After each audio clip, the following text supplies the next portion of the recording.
ကျွန်တော်တို့နေတိုင်းမြင်တွေ့စားတောက်နေတဲ့အစားတောက်တွေရဲ့နောက်ွယ်မှာထူးဆန်းတဲ့ဖြစ်ရပ်တွေရှိနေတတ်တာကိုတင်သိပါသလားတချို့ကပညာပေးခြင်းလို့စတင်ခဲ့တာဖြစ်တယ်လို့တချို့ကတော့မတော်တဆမှုတွေကနေဖြစ်လာခဲ့တာပါဒီနေ့ knowledge hack ကနေကဘာကျော်အစားတောက်၃မျိုးရဲ့မထင်မှတ်ထားတဲ့နောက်ခံသမိုင်းတွေကိုတင်ဆက်ပေးသွားမှာဖြစ်လို့အဆုံးထိကြည့်ရှုပေးဖို့ဖိတ်ခေါ်ပါရခင်ဗျာ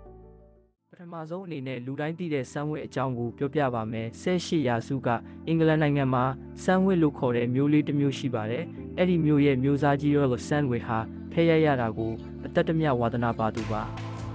သူဟာဖဲဝိုင်းမှာအာယုံစူးစိုက်နေချိန်ထမင်းစားဖို့အတွက်ဝိုင်းကနေမထချင်တာကြောင့်သူ့ရဲ့စဖိုမှုကိုအသားတုံးတွေကိုပေါင်မုတ်နှစ်ချက်ကြားထဲညှက်ပြီးယူလာပေးဖို့ခိုင်းစေခဲ့ပါတယ်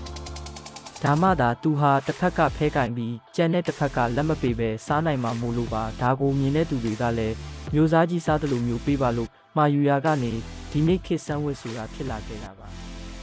ဒုတိယချက်ကတော့လူကြိုက်များဆုံးအာလူးကျော်ပါ1853ခုနှစ်မှာစဖိုမူဂျော့ခရန်ဟာဧည့်သည်တယောက်ရဲ့ကြီးကြမှုကိုကြုံခဲ့ရပါတယ်အဲ့ဒီဧည့်သည်ဟာအာလူးချောင်းကျော်ကအရန်ထူပြီးမနူးဘူးဆိုပြီးခဏခဏပြန်ပို့နေတာပါ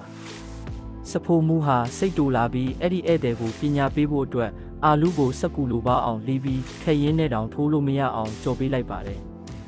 ဒါပေမဲ့မထင်မှတ်ပဲအဲ့ဒီဧည့်သည်ကအရန်ကြိုက်သွားပြီးလူတွေကြားမှာနာမည်ကြီးသွားရာကနေအခုကျွန်တော်တို့စားနေတဲ့အာလူးကြော်တွေဖြစ်လာခဲ့တာပါ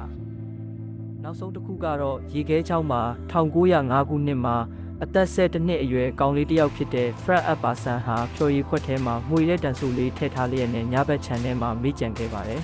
။အဲ့ဒီညကရာသီဥတုကအရန်အေးတာကြောင့်မနေ့ရောက်တဲ့အခါဖြော်ရည်ကခဲသွားပြီးတန်ဆူလေးနဲ့အတူရေခဲချောင်းဖြစ်နေတာကိုတွေ့လိုက်ရပါတယ်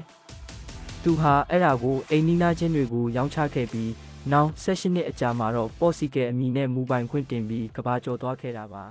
။ဟုတ်ကဲ့အခုပြောပြသွားတာတွေကတော့ကျွန်တော်တို့နေတိုင်းတွေ့နေရတဲ့အစားအသောက်တွေရဲ့နောက်ွယ်ကထူးဆန်းတဲ့သမိုင်းကြောင်းတွေပဲဖြစ်ပါတယ်။အခုလိုစိတ်ဝင်စားစရာကောင်းတဲ့ဗဟုသုတတွေကိုနေ့စဉ်တင်ဆက်ပေးနေတာမို့ကျွန်တော်တို့ရဲ့ Knowledge Hack Channel ကိုလည်း Subscribe လုပ်ထားဖို့မမေ့ပါနဲ့ဦးခင်ဗျာကြည့်ရှုပေးသူတယောက်ချင်းစီကိုကျေးဇူးတင်ပါတယ်ခင်ဗျာ။